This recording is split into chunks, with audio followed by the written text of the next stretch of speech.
My name is Tom Plucinsky from BMW Group Classic USA. We're here at the Petersen Automotive Museum, and I'm going to tell you about this wonderful car, the BMW Turbo Concept. The year is 1972. The Summer Olympics are coming to Munich, and in fact, the Olympic Village is right across the street from BMW's headquarters. BMW decided to do something special for the Olympics as the world came to town, and this was the result. It is the 1972 Turbo Concept unveiled during the Olympics, and it really is a beautiful looking design, and we'll get into the design itself, but it's also a safety car. And those of us that were around in 1972 remember some safety cars, and they were ugly things with big bumpers and seat belts and all sorts of things. But this was a beautiful concept that really showcased a lot of new technologies that are actually normal in cars today. BMW had a chief of design by the name of Paul Bracq, and he made some sketches about a car that looked something like this, a nice wedge shape. And the head of sales and marketing, Bob Lutz, who you may all know, saw some of these sketches and said, that's what we need to build. So he commissioned Paul Bracq to do a full-size mock-up of it. Today, there are two that exist. It is a wedge-shaped car, fits perfectly in the exhibit here, but it's also a safety car with soft bumpers on the front and rear, highlighted by the orange paint. We'll talk about that orange paint a little bit later, but a nice, beautiful design. If you're a little bit of a BMW fan, you may know that we have the M1, but I will tell you the M1 came 8 years after this car. So this is really the inspiration for what became the M1 later on. But at the time, it was its own animal, and it turned out very, very nicely, I think.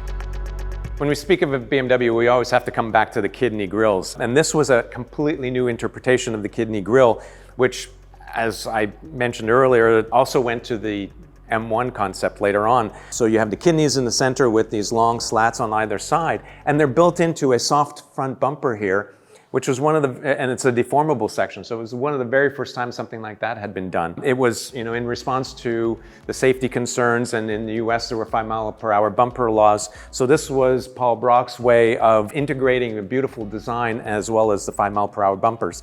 These are designed to crush and then come back again and incorporate the kidney grille in a beautiful new way.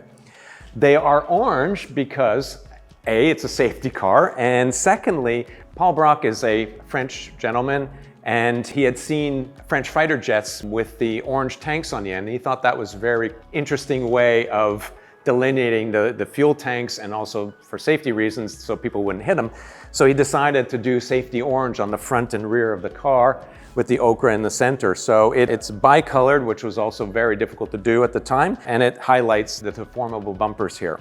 For those familiar with the BMW M1 that came 8 years later, this is actually the first time that twin logos were used on the rear of the car.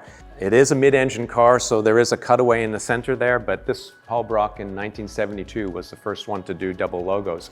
And that was also, that inspiration was taken for the M1 later on. This is a full running concept car, so let's have a look at the engine in it. And here you can see both the engine mounted transversely. It is the engine from the 2002 Turbo. It runs in this car, so it runs fantastic. It's about 130 horsepower. And then there's a large luggage compartment behind here. Again, mid-engine, rear drive, and 5-speed manual transmission. And it was ready almost for production. One of the great features of the car are the Gullwing doors. Let me open it for you so you can have a look inside. And it's not just for style, it's also for safety reasons in this particular car. You'll see here there's a latch here, and there was a steel safety bar in the door for side impact. And that was an early safety feature that is in every car today, mandated by law. But at the time, this was something special here.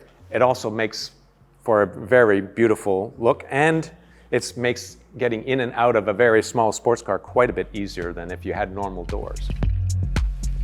In the interior, you see more of the safety features of the car. First, I'll point out the steering column here.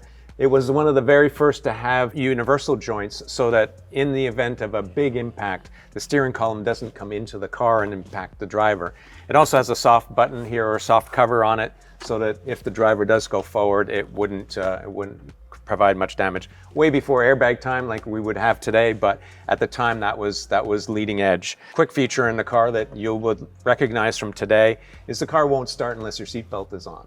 So that was another reason to, another safety item that was possible. Some additional things in the car. There is a cluster over here on the side, display that shows your brake function.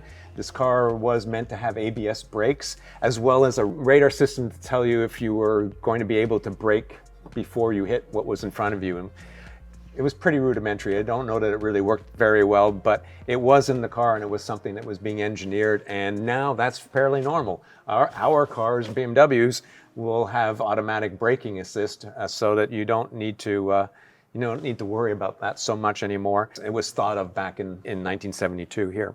Cluster in front of you is, I'd say, a relatively American-style speedometer with a bar that goes across at the top of the dash. Your tachometer is in the center, but everything is geared towards the driver here. Again, in the BMW, the driver is number one, so everything is facing the driver. You have all your controls close by. And then there's one gauge here that's a little bit unrecognizable, and that is the radar braking system gauge to show you whether you're going to be able to stop in time, or if it goes into the red, you're probably not going to be able to stop in time. So that, in essence, are the majority of the safety features that were built into this car. Just want to take a little moment to look at the wheels here and a little bit of a close-up. They're really a beautiful design, very intricate, with the dish in the center and the vanes around the outside to allow brake cooling. Designed specifically for this car and never used on any other BMW, but another piece of Paul Bracq's genius. Paul Bracq, the designer, was always very interested in smooth lines and aerodynamics. His early sketches had the rear wheels faired in like it is on this concept car. BMW decided, okay, let's go ahead with it. And so these wheel spats, if you like, or wheel covers, are removable so you can take the tire off, but they give the lines a much smoother look.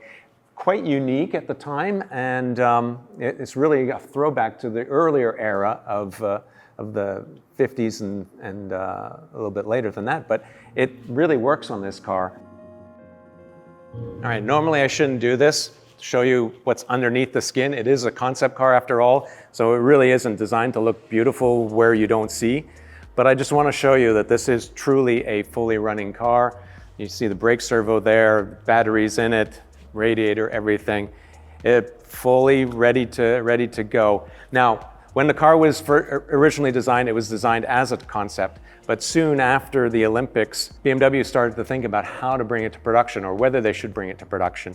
And so this second prototype was built, and it is a full runner. It was tested, and at some point it was decided, okay, they weren't going to go forward with the project. However, as we spoke about a little bit earlier, the M1 came 8 years later and took some of the design cues from this car and somewhat the layout and mid-engine rear drive and two-seater to make a BMW's first supercar, the M1.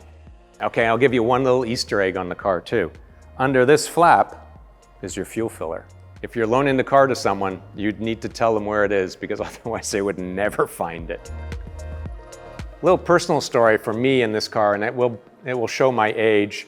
When I was a tween, I went to the Montreal International Auto Show and went to the BMW booth, and there was a car on display, and I took a black and white photo of it, and it was this car that it was making the tour around the world, and it captivated me. Funny thing was, I thought the lighting at the show was not very good, and they were just putting lights on the front and rear, so I thought the entire car was orange, or safety orange, until I was an adult and I saw it at BMW Group Classic. But I saw this car as a tween. It affected me. I'm so happy to be able to present it to you today.